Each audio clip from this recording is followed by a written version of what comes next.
Hello, and welcome to Virtual Investor Conferences. On behalf of OTC Markets, we're very pleased you joined us for our Metals and Mining Conference. Our next live presentation is from Equity Metals. Equity Metals owns 100% interest in the Silver Queen Gold and Silver Project located in British Columbia. Please note you may submit questions for the presenter in the box to the left of the slides. And you can also view a company's availability for one-on-one meetings by clicking Book Meeting in the top toolbar. At this point, I'm very pleased to welcome Robert McDonald, Vice President, Exploration of Equity Metals Corporation, which trades on the OTCQB venture market under the symbol EQMEF and on TSXV under the symbol EQTY. Welcome back, Robert. Thank you very much, John, and thank you all for joining me today as I present Equity Metals Corporation, where we're discovering high-grade vein systems in premier mining districts in British Columbia.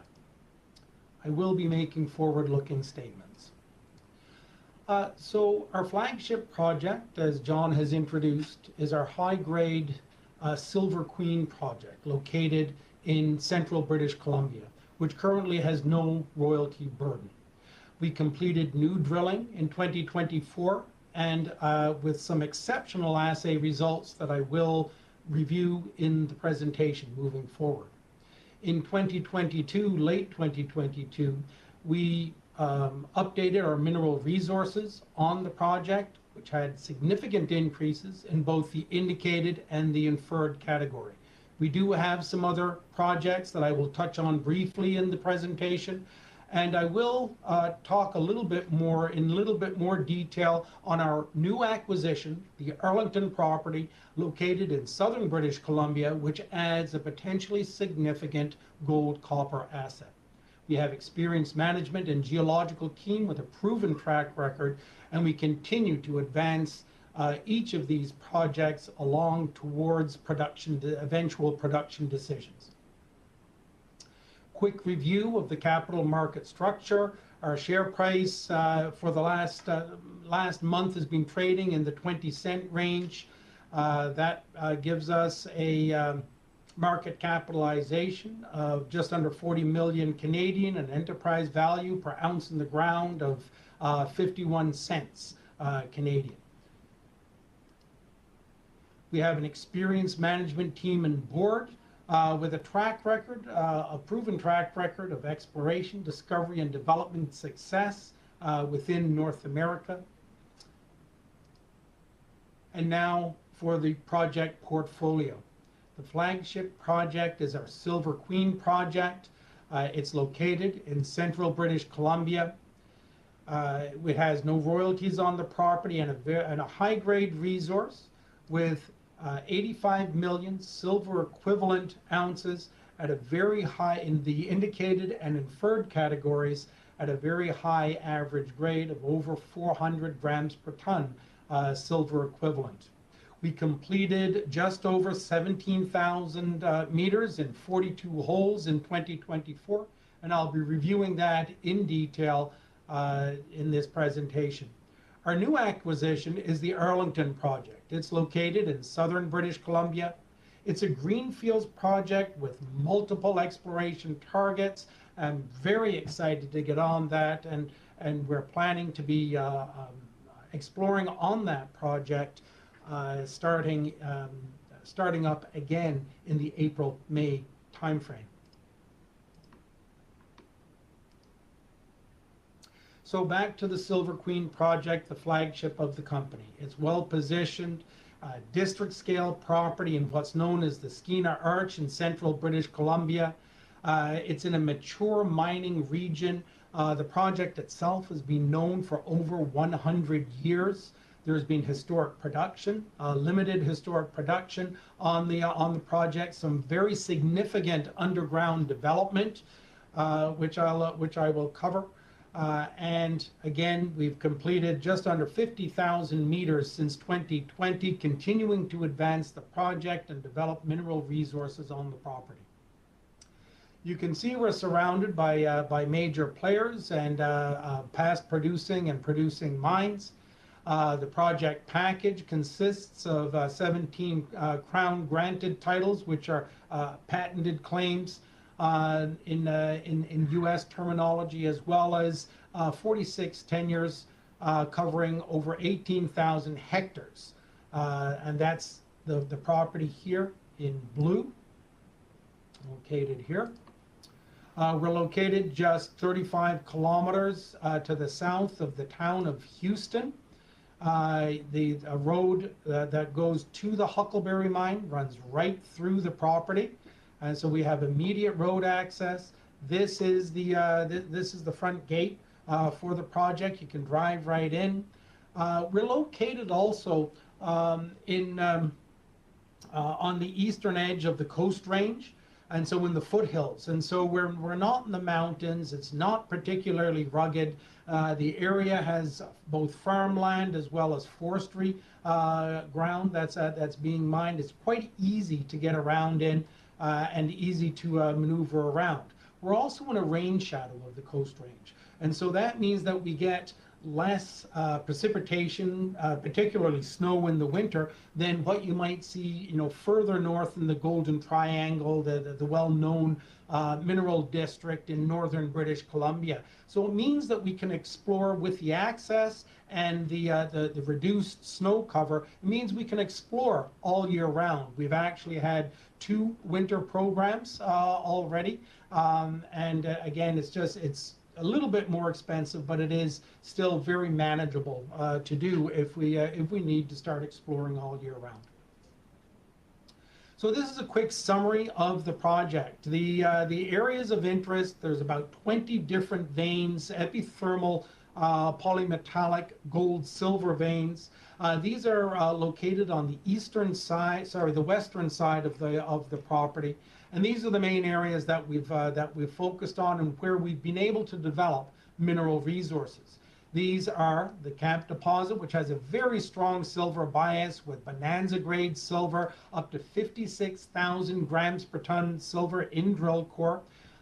We have new mineral resources there. We have the Svensson, is this series of veins that extend eastward from the Camp veins towards the largest deposit on the property, which is the number 3 vein. And the extension of the number 3 vein is the NG3 vein.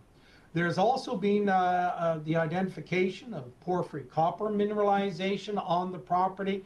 So this has been tested by about 6 historic holes.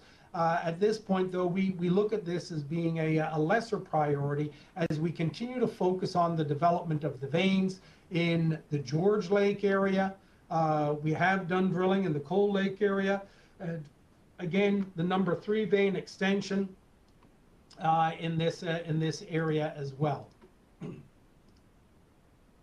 This is a breakdown of the mineral resources on the property in both the indicated and the inferred categories, totaling just over 5 million tons. The average grade is around 450, pushing actually 500 grams per ton silver equivalent, so very high grade vein system, and again open for expansion.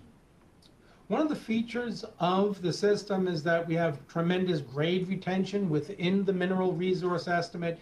So you can look at the breakdown of the cutoffs. The original cutoff was, or the base case cutoff is $100 NSR, and which is basically what it's going to cost, or what we feel it's going to cost to mine and process the mineralization. Now, if you actually double that cutoff, you still retain about 80%, 84% of the base case resources is retained at the 200 NSR cutoff. Very strong precious metal bias within the mineral system. 64% of the mineralization is gold and silver, so this is a true precious metal rich vein system.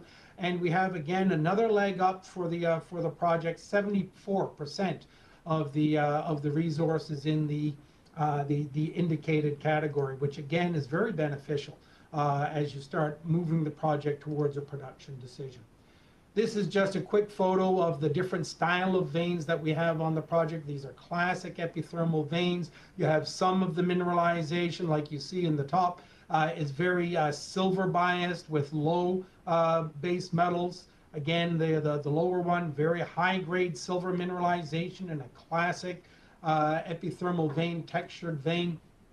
You have more base metal bias on some of these veins, dark sulfides in this barite quartz vein, and then again a classic epithermal vein system with good gold and silver enrichment, but also strong precious metal, or sorry, base metal values.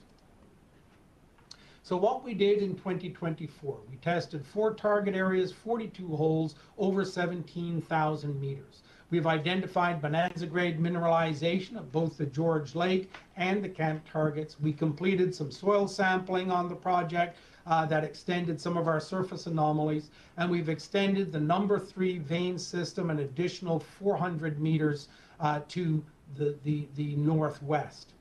So, and this is a breakdown of what we did on each of the areas. We drilled at the camp north, the number 3 north, so the extension of the number 3, as well as we drilled off a 550 meter strike length of the George Lake target as well.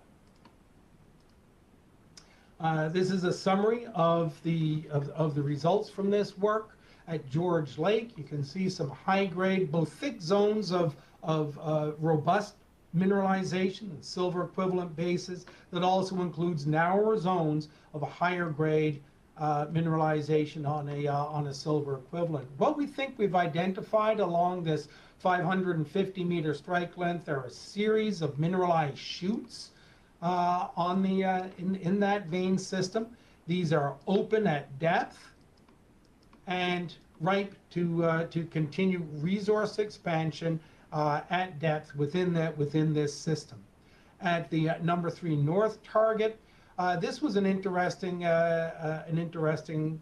project. There are historic workings that extend from the historic number 3 vein system into the number 3 north, and so there is ready access in a development scenario to this mineralization.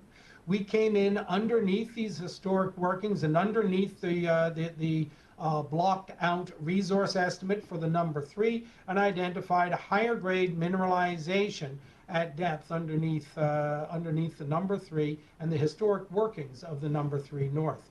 This mineralization remains open at depth, as well as continued on to the northwest for further drilling in 2025. Again, we're seeing some thicker zones of robust grade mineralization being carried by some thinner zones of high grade. It's characteristic of these vein systems and characteristics of many epithermal vein systems throughout the world.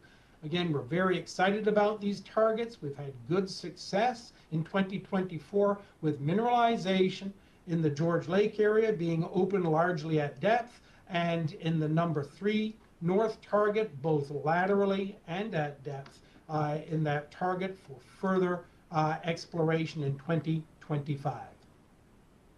The new project that we have in the property is our Arlington property. This is a district scale property located, again, very well located in southern British Columbia. There's 9 tenures, over 3,500 hectares located in the Greenwood district of southern British Columbia. The Highway 33 runs right through the project, so we have immediate road access, as well as, again, it's an area where there's active logging in the area, so we get additional access off the main highway onto logging roads throughout the area that we have access into the property. There are a number of potential analogs throughout the district, including in northern Washington, the Buckhorn mine, which was a gold copper magnetite skarn system. The Greenwood mine, again, a gold copper magnetite skarn system. The Beaverdale district, located just about 15 kilometers to the south of the Arlington property. produced significant silver mineralization and high-grade polymetallic veins. So there's a number of different types of mineralization that could be potential analogs for the mineralizing systems that we observe on the Arlington property. It has had a history of small-scale mining activity as well as placer mining on the property, and there have been multiple new discoveries, but only sporadic exploration over this past 140 years, 130 years. There have been our team has gone in and collected high grades in rock samples and continue to expand the surface anomalies towards identifying targeting for new drilling in 2025. Again, there's multiple different deposit types that are identified on the property: gold-rich polymetallic quartz veins, copper magnetite skarns, intrusion-related gold arsenic systems, as well as potential porphyry mineralization or mineralizing systems as well. This is a location of the main occurrences, the polymetallic veins at the Arlington showing. Rona is a copper moly silver target with potential replacement as well as porphyry potential up in the Rona area. And then we have our Fresh Pots gold silver target in the southern part of the claims. This is the area that we're going to initially focus on in our spring exploration program in 2025. It features a large 2-kilometer by 1-kilometer golden soil anomaly that I'll show in the next slides. It's associated with silver, arsenic, antimony, bismuth, and tungsten. These are characteristics of these intrusion-related gold systems that are quite common up through the Yukon and in Alaska.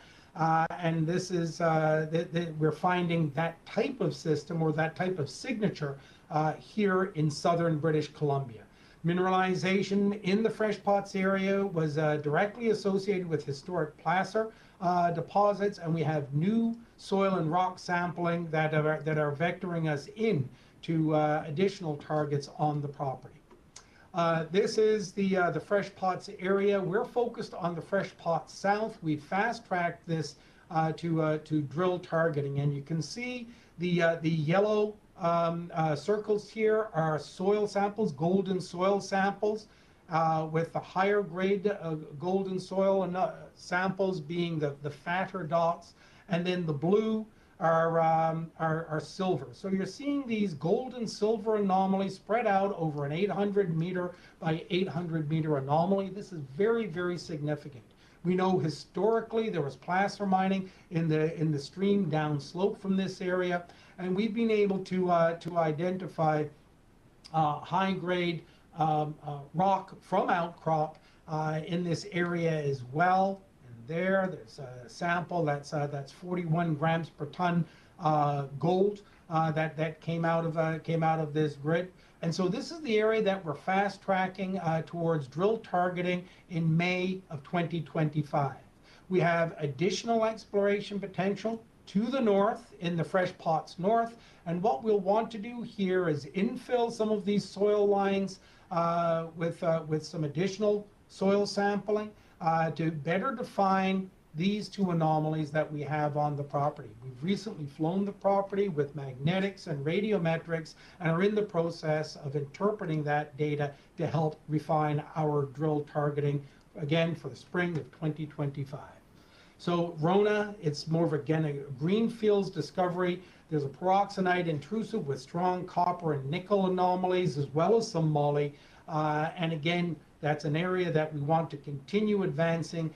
It's more grassroots or generative type exploration, but we like what we're seeing here at the Rona project as well. The Arlington is more of the historic area where high-grade polymetallic veins have been identified in multiple occurrences in that part of the property, and it's where some of the high-grade samples that our team had collected have come from that area as well.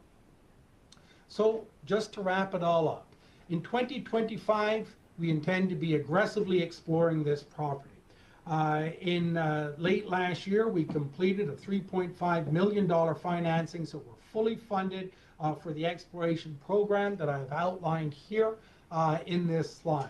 Our 2024 drilling on the Silver Queen is complete. I've reviewed the assays and the results. We're in the process now of compiling assays and interpreting that in preparation for potential resource update, as well as for new drill targeting, again in the May-June timeframe of 2025. The initial budget for that, we're planning 6,000 meters. The initial budget is $1.6 million Canadian, fully funded. Our Arlington project, we've completed the infill soil and rock sampling on the South Fresh Pots grid. That's being completed.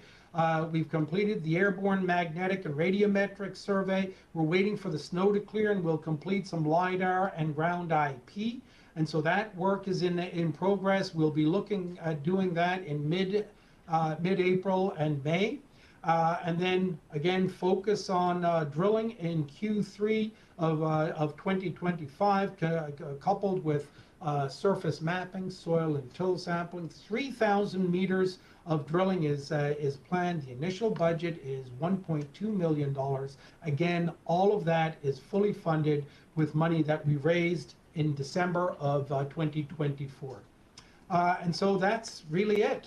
Why invest in equity metals? We're providing investment opportunities by unlocking the demand for critical minerals through exploration in British Columbia. We have a balanced portfolio of projects with exposure to precious base and EV metals. We've completed a significant amount of drilling on Silver Queen. We continue to advance, systematically advancing that asset. We've had exceptional gold and silver assays with further exploration upside and we feel we can continue growing this mineral resource. We have our new Arlington acquisition, new gold and silver targets, again, fully funded drill programs in 2025. So I invite you to take a closer look at Equity Metals, visit our website, reach out to me with any questions, and yes, consider investing in the future. Thank you very much. Okay, looks like I have some questions here. Yes, the management team, I'm getting asked about, can you speak to your management team behind the business? I sort of move fairly quickly on that, over that. We have quite an experienced management team on the exploration side. Myself and Joe Kiesis, who's the president of the company. We have a history of exploration in British Columbia. We worked in the Golden Triangle at the Homestay Bridge project. That's now part of Dolly Varden, and so literally 2/3 of the mineral resources at Dolly Varden's project in the Kitsault Valley were discovered by our team back in 2003 to 2012. We also bring John Kerr into the picture as a director. Again, 50 years of experience in discovery and development throughout North America, in British Columbia, down in Nevada. Lawrence Page, or Larry Page, is the chairman and the director of the project. He, on the corporate level, has been involved with the development of the Peñasquito project in Mexico, Hemlo, and Eskay Creek. So we have a group that is well experienced in both the early stage exploration and advancing projects through the exploration stages, as well as experience in transitioning these projects into development projects. And so, the idea, we wouldn't necessarily do that. We might sometimes bring in partners or just sell the assets outright for the benefit of the shareholder. But we have, a significant amount of experience in all of this regard within the company and within the group. At this point, I'm getting a question here about capital raises in 2025. At this point, we're financed for our spring programs. And so the idea is to complete 9,000 meters of drilling, or plus, maybe more, in our spring and early summer drilling program. We would then start looking in probably late summer, early fall to do follow-up work. We will have some funding for that, but we might very well, depending on the scale of the project that we identify, we may very well be looking for additional exploration funding at that time as well. But right now, we're done. Okay, team. Insiders, getting the ownership in terms of insiders.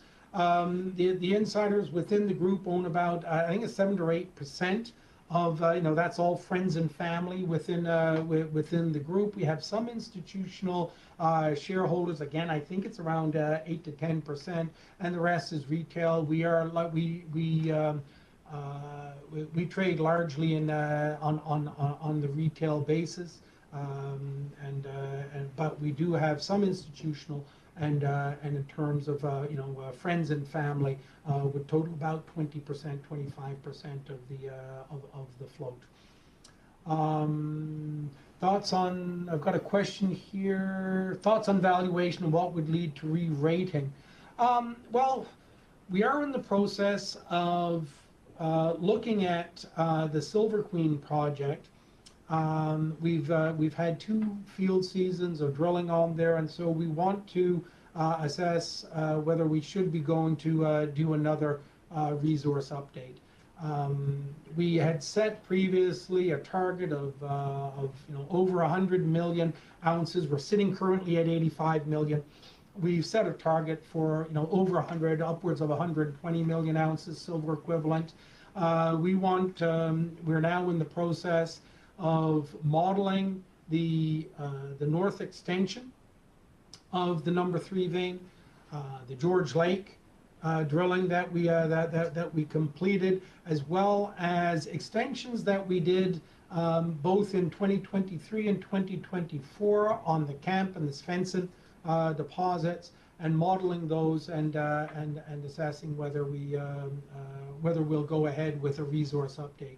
We want to reach those milestones, 100 to 120 million silver equivalent ounces.